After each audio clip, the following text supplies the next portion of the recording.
নমস্কার, এএস কুকিংয়ে তোমাদের সবাইকে স্বাগত। আজ তোমাদের বানিয়ে দেখাবো বাঙালির জনপ্রিয় আলু দিয়ে মুরগির মাংসের লাল লাল ঝোল।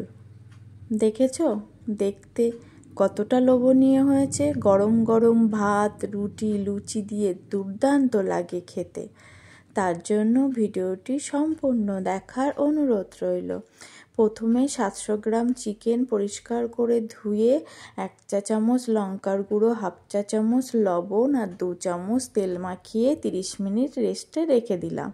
এই দিকে কড়াইতে রিফাইন তেল, অল্প চিনি ফোড়ন আর দারচিনি ফোড়ন দিয়ে 3টে কোচানো পেঁয়াজ দিলাম। এই চিনি ফোড়ন দিলে মাংসের কালারটা দারুণ আসে আর টেস্টটাকে ব্যালেন্স করে। এবার পেঁয়াজটাকে বেশ লালচে করে ভেজে নিলাম। ভেজে নিয়ে এই দিকে অল্প এক টুকরো আদা আর একটা গোটা রসুন আর কটা শুকনো লঙ্কা এটাকে পেস্ট করে দিলাম। দিয়ে মিক্সিং জারটা ধুয়ে জল দিলাম। দিয়ে স্বাদ বুঝে আবার একটু 1/2 চা চামচ লবণ দিলাম। পরিমাণ মতো দিলাম হলুদ গুঁড়ো। দিয়ে সুন্দর করে এটাকে মিশিয়ে নিলাম। এবার টমেটো দিলাম। এই জলটা দেওয়ার ফলে মশলাটা পুড়ে যায় না, প্লাস মশলাটা খুব সুন্দরভাবে কষানো হয়। এবার মশলার থেকে যখন তেলটা প্রায় ছেড়ে আসবে, জলটা টেনে নেবে, তখন দেব 1 চা চামচ মতো কাশ্মীরি লাল লঙ্কার গুঁড়ো, 1/2 চা চামচ মতো জিরের গুঁড়ো, 1/2 চা চামচ মতো ধনিয়া গুঁড়ো, 3 ভাগের 1 ভাগ চা চামচের মরিচ গুঁড়ো, গোলমরিচ গুঁড়ো দিয়ে সুন্দর করে মশলাটাকে মিশিয়ে নেব।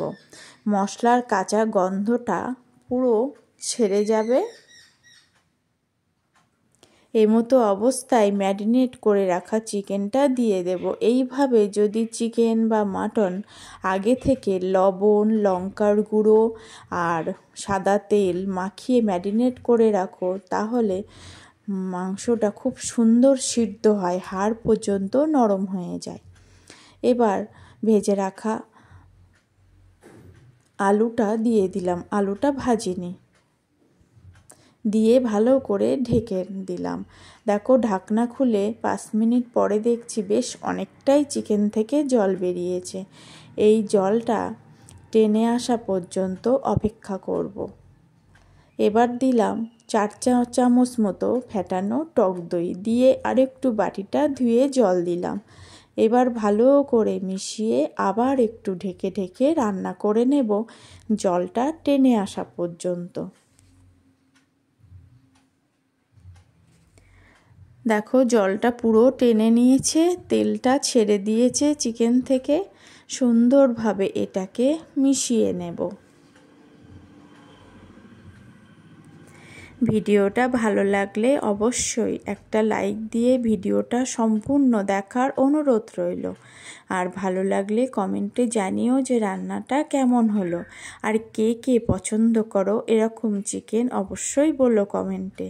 আর সাবস্ক্রাইব করে পাশে থাকার অনুরোধ রইল নতুন বন্ধুদের। এবার চিকেনটা একদম তেলটা ছেড়ে দিয়েছে, মশলা কষানো রেডি। চিকেনটা যত ভালোভাবে কষাবে তার কিন্তু খেতে ততটাই ভালো হবে আর গোটা গোটা থাকবে। এবার পরিমাণ মতো ফুটন্ত গরম জল দিলাম। গরম জল দিয়ে সুন্দর করে মিশিয়ে এটাকে ঢেকে আর একটু রান্না করে নেব।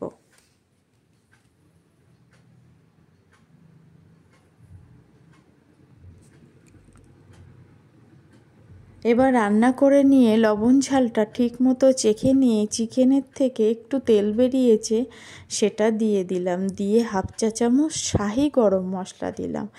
মশলা দিয়ে সুন্দর করে ফুটিয়ে একটু ঢেকে রেস্টে রেখে দিলেই রেডি দারুণ স্বাদের মুরগির মাংসের লাল লাল ঝোল।